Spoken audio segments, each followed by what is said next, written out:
Hola, ¿qué tal? Bienvenidos a una pauta de reflexión. En esta ocasión quisiera que recordáramos rápidamente en esta semana lo que hemos visto, si es que queremos ser adoradores en verdad. Vaya, ¿por qué hacemos énfasis en esto en primer lugar?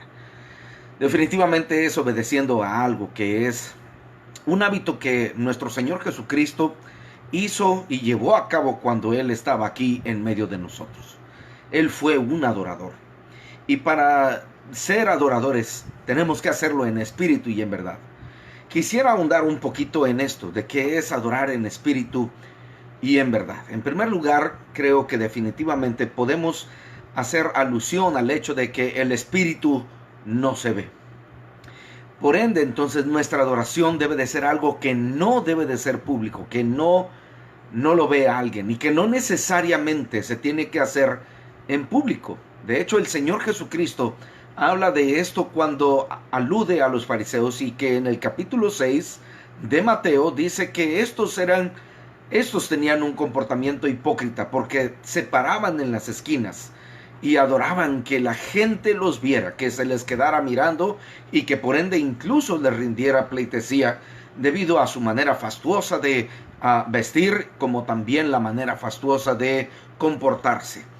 Definitivamente esto es algo que a Dios no le agradaba y que el Señor Jesucristo lo manifestó abiertamente diciendo estas cosas. Dice, y cuando oréis no seáis como los fariseos, que ellos aman el orar en las esquinas y ensanchan sus flecos y sus filacterias. Es decir, si lo pudiéramos poner en términos actuales, no sean como los fariseos que usan ropa fastuosa y que llevan la Biblia más grande que puedan para demostrar que son espirituales. De cierto os digo que ya tienen su recompensa. Eso es lo que dijo el Señor Jesucristo. Para adorar es necesario recordar, hermanos, que tenemos que alabar a nuestro Dios. Tenemos que proferir un discurso favorable a Él. En segundo lugar, debemos de recordar, hermanos, que debemos de ser agradecidos. Debemos de dar gracias a Dios en todo y por todo, porque esa es la voluntad de Dios. Yo creo que a todos nos gusta que sea lo que sea. Si nosotros hacemos un regalo a alguien, lo mínimo que esperamos es que ese alguien diga gracias por el regalo. En tercer lugar, y el día de ayer o en la noche veíamos que también para tener el alcance o estar en la sintonía o empezar a estar en la sintonía con Dios, deberíamos de confesar nuestros pecados. No por el hecho de que Dios no lo supiera, sino por el hecho de que, hermanos, Dios quiere que usted y yo nos desahoguemos. Que no traigamos ese peso del pecado y ese pecado que nos asedia. Así lo manifiesta en Hebreos capítulo 12, el versículo 1. Ahora veremos, hermanos, que debemos de rendir nuestra mente, nuestra voluntad y nuestras emociones al Señor. Saben, como cristianos muchas veces enfrentamos también la duda. El hecho de dudar, de saber o de decir, vaya, ¿será esto cierto? ¿Será que lo que el pastor nos dijo está en la Biblia? O sea, ¿hay alguna otra cosa que pudiéramos darle alguna interpretación? ¿Es ambiguo esto? Saben, muchas veces los cristianos hacen más caso a las voces del mundo que a lo que el pastor dice, o que mejor aún, la palabra de Dios predica. La Biblia nos enseña y nos dice qué es lo que debería de estar en nuestra mente. De hecho, la palabra de Dios misma dice en Romanos capítulo 12, el versículo 2, que no debemos de conformar no nos debemos de conformar a esta forma o este estilo de vida, sino que debemos de transformarnos por medio de la renovación precisamente de nuestro entendimiento.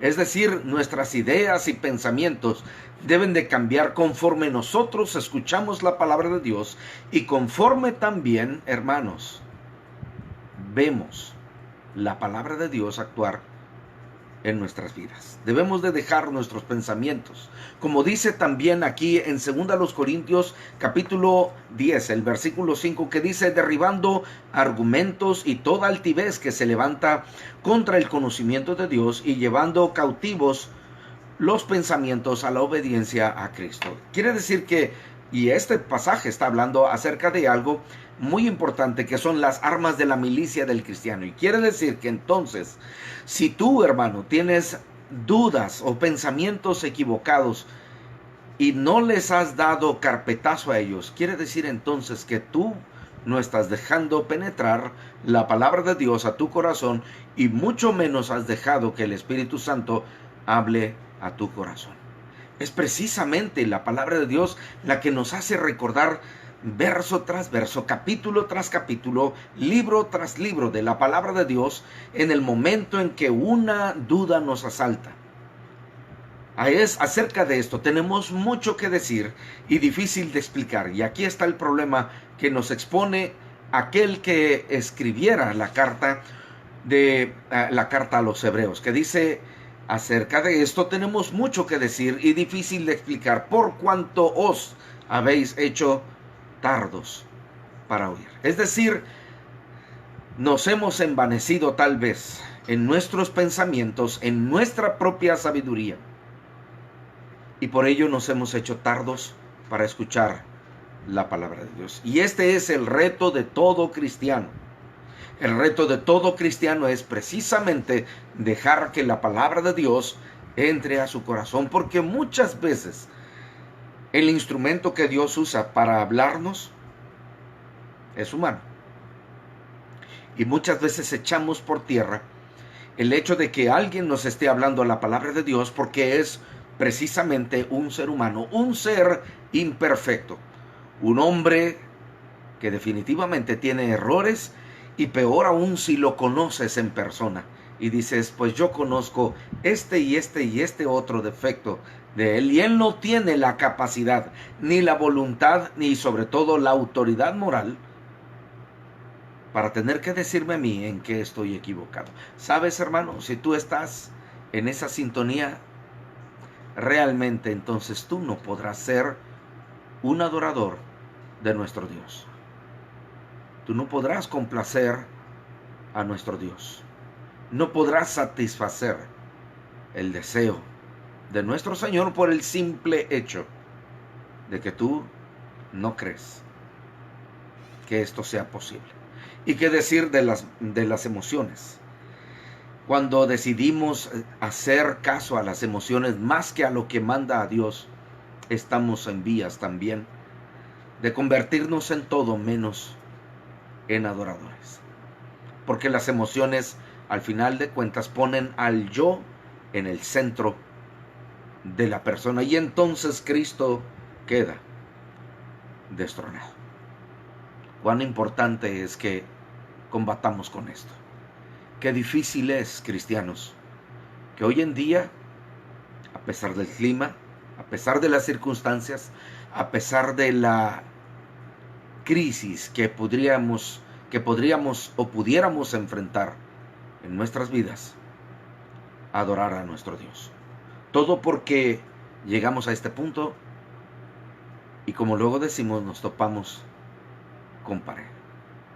Hermano, decide entregarle tus pensamientos, tu voluntad y tus emociones a aquel que puede controlarlos, y que finalmente puedas decir: todo lo puedo en Cristo que me fortalece. Decide tomar esto como un reto. Úsalo en tu vida. Aprópiate de ello. Y mañana, ¿por qué no decirlo? En este mismo instante puedes comenzar a ser un cristiano que adore al Señor. Soy el pastor José Luis de León Yáñez, de la Misión Bíblica Bautista del Centro en Ciudad Victoria, y esta fue una pauta de reflexión. Hasta entonces.